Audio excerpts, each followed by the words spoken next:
గతంలో జరిగిన కొన్ని కేసులు తీసుకొని వచ్చి ఈరోజు ఇప్పటికీ మాట్లాడుతూ ఉన్నప్పుడు ఇప్పుడు ఈ గవర్నమెంట్లో ఈ 2 సంవత్సరాల్లో 16 మందికి పైగా మాదిగ బిడ్డల్ని చంపబడి ఉంటే కనీసం వాటి గురించి మాట్లాడలేనటువంటి మా మాదిగ ప్రతినిధులు మరి వాళ్ళు ఎక్కడి నుంచి ప్రతినిధులుగా వచ్చారు, ఏ రిజర్వ్ స్థానం నుంచి ప్రతినిధులుగా వచ్చారో వాళ్ళే మా గురించి మాట్లాడలేకపోతే ఇంక ఈ కులాలకి ఎవరు భరోసా ఇస్తారు ఈ రాష్ట్రంలో?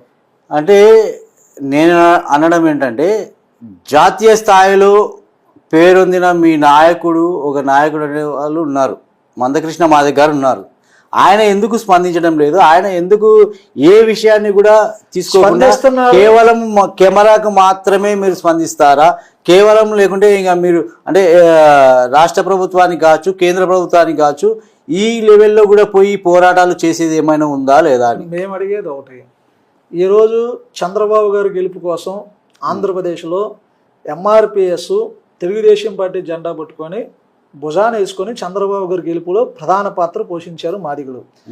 ఈ ప్రధాన పాత్ర పోషించినటువంటి మాదిగలు ఈరోజు చంపబడుతున్న, గ్రామ బహిష్కరణ అవుతున్న దిక్కుతోచని పరిస్థితిలో ఉన్నారు బాధితులు కానీ ప్రజలు కానీ.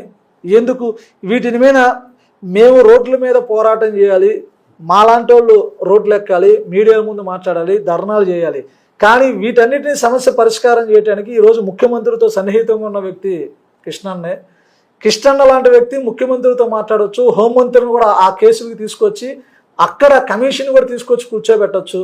ఎక్కడో తెలంగాణలో ఉన్నటువంటి ఒక మాదిగ బిడ్డని లాకప్ డెత్ చేస్తే అక్కడికి కమిషన్ మొత్తాన్ని తీసుకొచ్చి దాదాపు 102 రోజుల పాటు అక్కడ పోరాటం చేస్తే ఈ హత్య కేసుల్లో కమిషన్ కానీ హోంమంత్రిని కానీ ఆ కేసుల దగ్గరికి, ఆ బాధితుల దగ్గరికి తీసుకురాకపోవటం కూడా ఒక వైఫల్యమే. వైఫల్యం అని ఒప్పుకున్నారు. వైఫల్యమే. ఎందుకంటే గవర్నమెంట్లో గెలుపు ఓటములకి పక్కన పెడితే గెలుపుకి సహకరించినటువంటి ఎంఆర్పిఎస్ మాదిగలు ఈరోజు మాదిగల మీద దాడులు జరుగుతుంటే వాటి గురించి మాట్లాడినటువంటి వ్యక్తులు కనుమరుగు.